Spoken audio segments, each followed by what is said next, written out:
Hello everyone. Welcome to the revision series in chemistry by ANR. Here we are going to discuss about reasoning in organic chemistry. The first thing, dipole moment of chlorobenzene is lower than that of cyclohexyl chloride.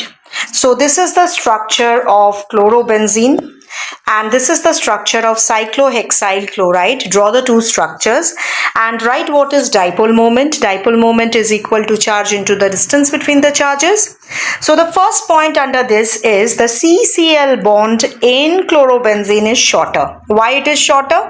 Due to the partial double bond character on account of the plus R effect. So you need to show this much of the plus R effect only, and you can mention also that the carbon holding the Cl, it is sp2 hybridized, hence it is more electronegative in nature and the magnitude of charge over the Cl atom thus decreases. So write these 2 points, talk about the distance between the charges being shorter in chlorobenzene on account of partial double bond character plus R effect. Talk about the charge being less over the Cl atom in chlorobenzene because the C is sp2 hybridized and is more electronegative. So it pulls the electron pair, the bonded pair of electron towards itself more. Next, alkyl halides, though polar, are immiscible with water. We know polar solutes dissolve in polar solvent. Water is polar solvent, yet the interaction that develops between alkyl halide to water doesn't release sufficient energy in order to break, in order to overcome the previously existing intermolecular hydrogen bonding between H2O molecules. Next is Grignard should be prepared under anhydrous condition. Grignard is RMgX. If there is any proton donor or if there is water in it, then the Grignard will react with it and it will form hydrocarbon. Because in Grignard reagent, there is a positive polarity developed over magnesium and negative polarity developed over the alkyl group.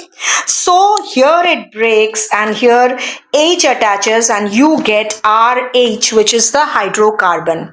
So it reacts with water to form hydrocarbon. The next reasoning, para-dichlorobenzene has higher melting point than those of ortho and meta isomer. Remember that if the interaction between the particles is strong, then only you need high energy to break those interactions. Then only you can say that the melting point is greater. What happens in para-dichlorobenzene is that on account of its symmetry, it fits into the crystal lattice very nicely. And on account of this reason, the stronger intermolecular forces of attraction exist than in ortho and the meta isomers. Next, treatment of alkyl chlorides with aqueous KOH leads to the formation of alcohol. When you use aqueous KOH, you get alcohol, but when you use alcoholic KOH, you get alkene over alkyl halides or alkyl chlorides specifically. So when alkyl chloride is given, it is said you use aqueous KOH, you will get alcohol as the major product. And you use alcoholic KOH, you will get alkene as the major product. What is the reason behind it?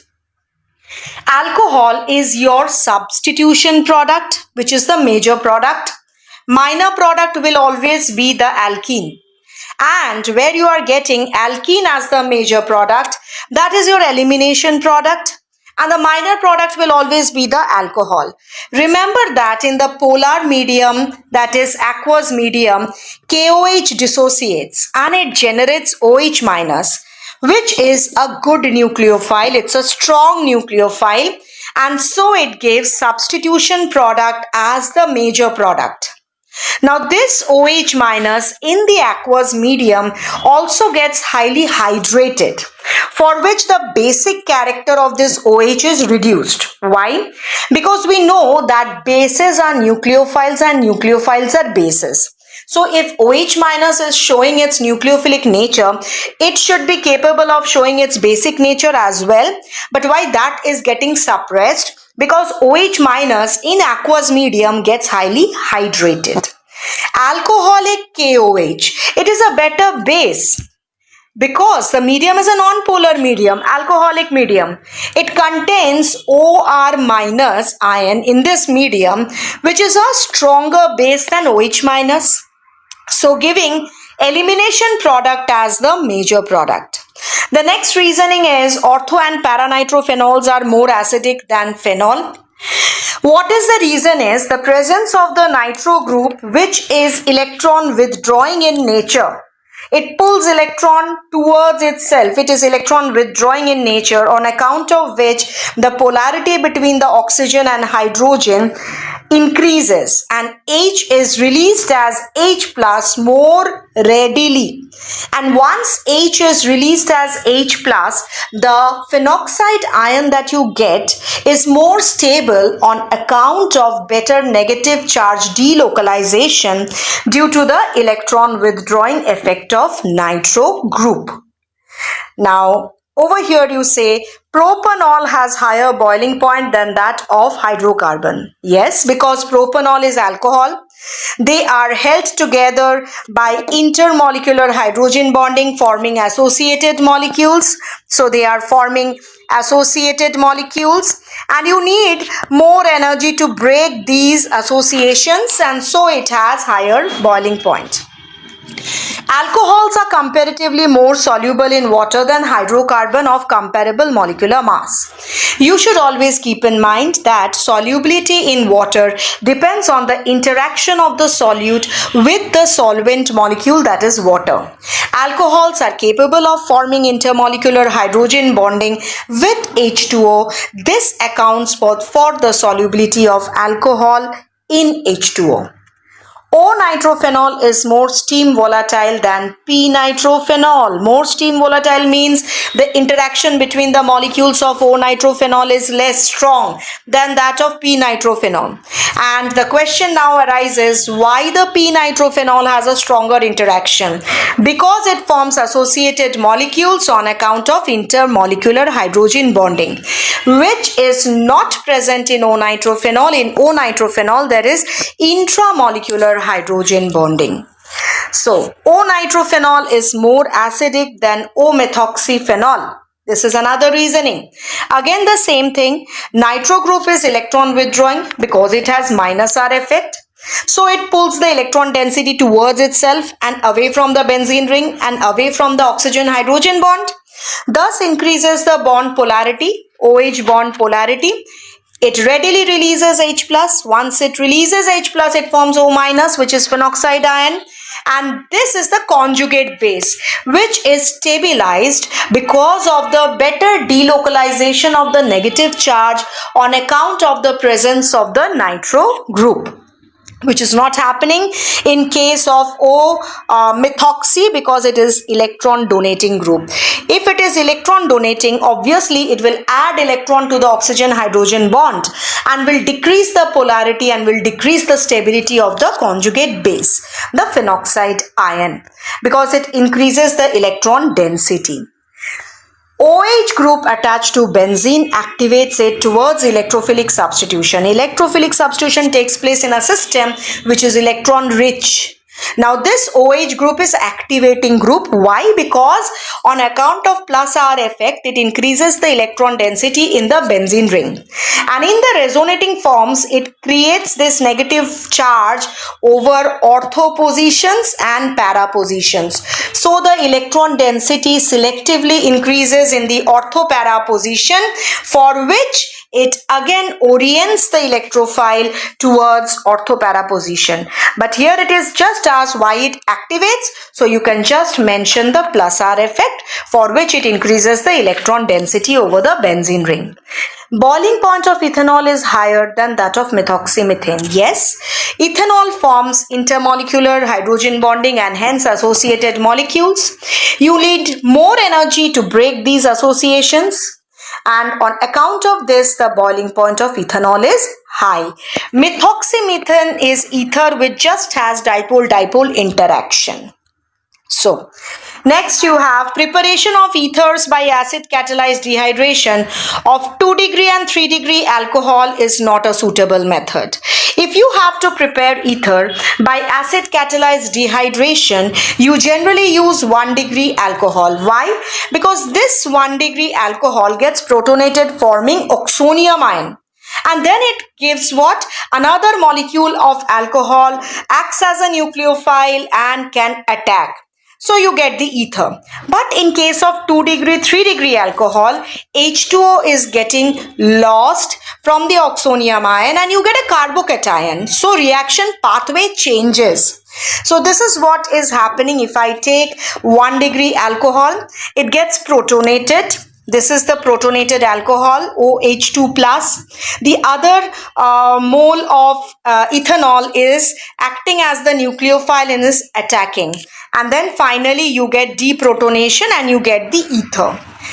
Next, in aryl alkyl ethers, what is happening? The alkoxy group activates the benzene ring towards electrophilic substitution, and the incoming group is at orthopara position. The same thing over here. OR group is activating in nature. It has plus R effect, on account of which it increases the electron density over the ortho and the para positions selectively. And so, if there is electrophilic substitution reaction, it has to occur in the orthopara positions. Next, we have cyclohexanone forms cyanohydrin in good yield, but 2,2,6 trimethyl cyclohexanone does not. Why? Cyanohydrin formation is an example of nucleophilic addition reaction, and both these compounds are carbonyl compounds. Now, the factors on which this rate of nucleophilic addition depends is the electrophilicity of the carbonyl carbon and the steric factor. So, in 2, we are seeing the steric hindrance to nucleophilic attack is more. So, the rate is also less. Next, out of the 2 NH2 groups in semicarbazide, which one is involved and why it is so? Only one is involved. So this is the structure of semicarbazide. We can see A and B. They are the 2 nucleophilic ends. But out of these 2 ends, B only acts as the nucleophile, not A. The reason is, over A, the nucleophilicity decreases, because the lone pair over nitrogen goes into resonance. So obviously the electron density shifts away from the nitrogen atom and makes that end less nucleophilic in nature. Next, during the preparation of esters from a carboxylic acid and an alcohol in the presence of an acid catalyst, the water or the ester should be removed as soon as it formed. Yes, I hope you remember Le Chatelier's principle. This reaction is a reversible reaction. So this is the reaction that is happening. Acid and alcohol in presence of H plus, mineral acid, H2SO4 gives ester and water as the side product. Now to shift the equilibrium forward towards the product side to give a good yield of ester, you need to remove the product or you have to remove the water because the reaction is reversible. Next, pKb of aniline is more than that of methylamine. What does pKb have to do with basicity? If pKb is more, basicity is less. That implies aniline is less basic. And that is the question. Some of the children just write aniline is less basic, so pKb is more. This is not the answer because this is the question. And the reason behind this is required. So you have to say the lone pair above nitrogen goes into resonance on account of plus R effect.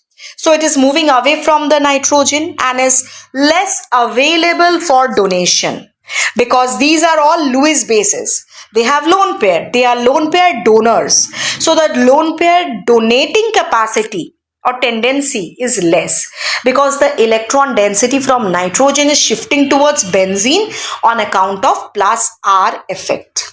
Now in methylamine, what is happening is, on account of the plus I effect, the methyl group, or say if it is alkyl, the alkyl group increases the electron density over the nitrogen atom because it has plus I effect. So this is how you are going to compare both the compounds, the basicity of the compounds, and hence talk about pKb. Next, ethylamine is soluble in water. Aniline is not. So if it is soluble in water, that means it forms good interaction with water and it is capable of forming intermolecular hydrogen bond with H2O. Then why aniline is not capable? Both are having nitrogen atom. Aniline is not capable because the electron density over the nitrogen atom, the polarity is less because it shifts away from the nitrogen atom. Moreover, it has a huge hydrophobic part, and thus the extent of hydrogen bonding decreases, which is greater in case of ethylamine.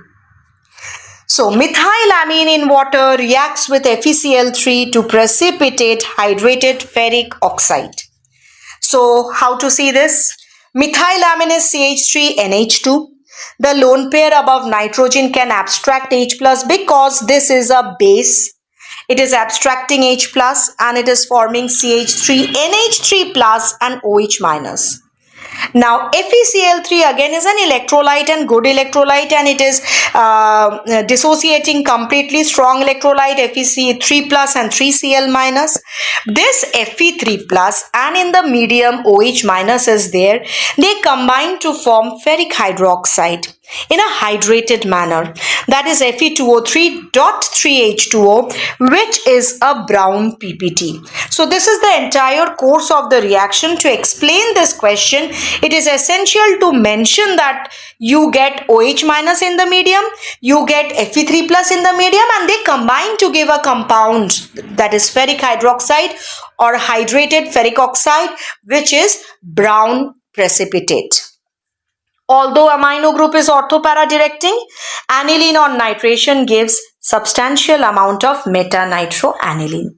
See, when you do nitration, we take nitrating mixture, that is a mixture of HNO3 and H2SO4, both in concentrated forms. So if you take them, that means your reaction mixture contains H plus. Now aniline is a Lewis base. It is capable of abstracting the H plus. Once it abstracts the H plus, it forms C6H5NH3 plus, which is known as anilinium ion. And in anilinium ion, there is a positive charge over nitrogen, on account of which, due to minus R effect, it deactivates the benzene ring. And since it deactivates the benzene ring, it is meta-directing. So apart from orthopara product, you get a substantial amount of meta product as well. Aniline does not undergo Friedel-Crafts reaction. For Friedel-Crafts reaction, you need a Lewis acid catalyst. Say AlCl3, FeCl3, these all are the Lewis acid catalyst. Now aniline is a Lewis base because it is capable of donating its lone pair, and the Lewis acid catalyst AlCl3 or FeCl3, they are capable of accepting the lone pair. After donation of the lone pair, the nitrogen gets a positive charge and aluminium gets a negative charge. So the positive charge over nitrogen makes it deactivating. So it does not give Friedel-Crafts reaction. Next, diazonium salts of aromatic amines, they are more stable than those of aliphatic amines. Why?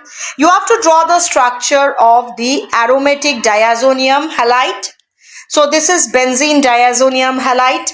This is resonance stabilized, for which it is more stable. If you can show the resonating forms, then it is very good. Otherwise, you have to mention that it is resonance stabilized, which is not happening in aliphatic amines. Gabriel thalamide synthesis is preferred for the synthesis of 1-degree aliphatic amine. So you have to say what happens in Gabriel thalamide synthesis. Here the thalamide, the sodium and potassium salt of this thalamide has been obtained. So we can obtain either sodium or potassium thalamide, which is more nucleophilic in nature, and it undergoes SN2 type reaction over alkyl halide RX. Since this mechanism is SN2 mechanism, the substrate which is Rx should be less hindered, should be less bulky, and should have less steric hindrance.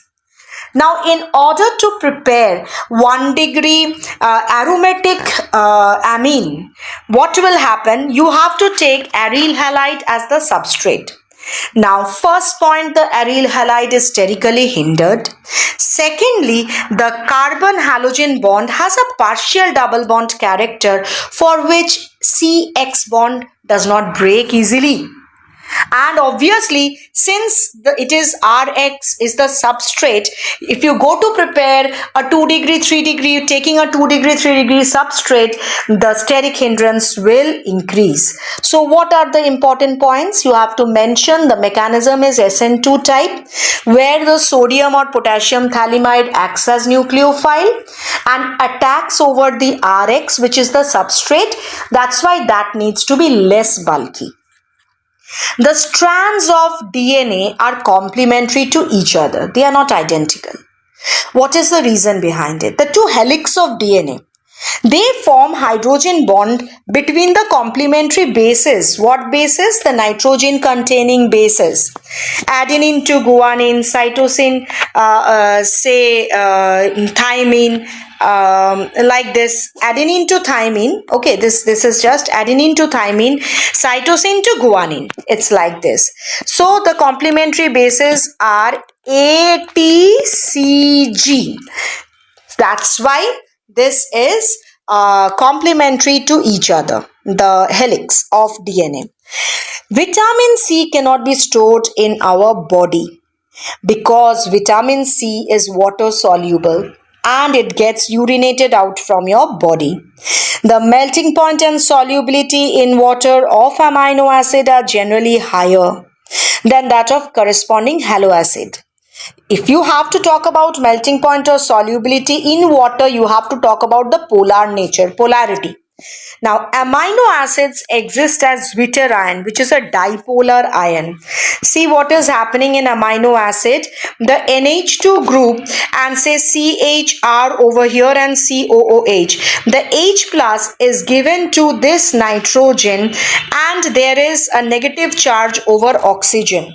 So this is the zwitterionic form of the amino acid, which is a dipolar salt-like form, for which it has a strong dipole-dipole interaction and more polarity, for which it has greater boiling point and solubility in water. Vitamin A and C are essential to us. Yes, vitamin A and C, why they are essential? First you will say that you better say that the deficiency of these diseases can cause what all things? Vitamin A deficiency can cause a condition where hardening of the cornea takes place, which is known as xerophthalmia. And vitamin C deficiency can cause bleeding of the gums, that is scurvy, loosening or bleeding of the teeth, which is known as pyorrhea. These all things can happen by the deficiency of these vitamins, and so they are essential to be taken. Pentaacetate of D-glucose does not react with NH2OH. NH2OH is known as hydroxylamine. So it does not react with hydroxylamine to give oxime. Because the pentaacetate of glucose does not contain any free OH at C1, it is bonded and it forms a cyclic hemiacetal form. For that reason, it cannot get hydrolyzed in aqueous solution. Now, starch and cellulose both contain glucose unit, yet they are structurally different. So you have to talk about the structures of starch, talk about the structure of cellulose. Starch contains amylose and amylopectin. This amylose is unbranched chain, and it is a polymer, of course, of alpha D plus glucose containing a linear linkage, glycosidic linear linkage, that is C1C4. But amylopectin is highly branched polymer of alpha D glucose. Since there is branching, the glycosidic linkages are in two places. One is C1C4 like in amylose, and the other is C1C6. But cellulose is a straight chain polysaccharide of beta D glucose joined by C1C4 glycosidic linkage.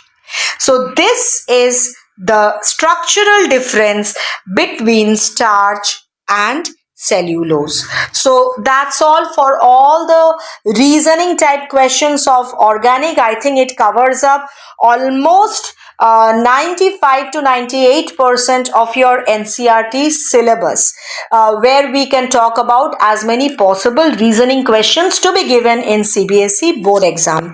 So bye all of you. See you in the next video.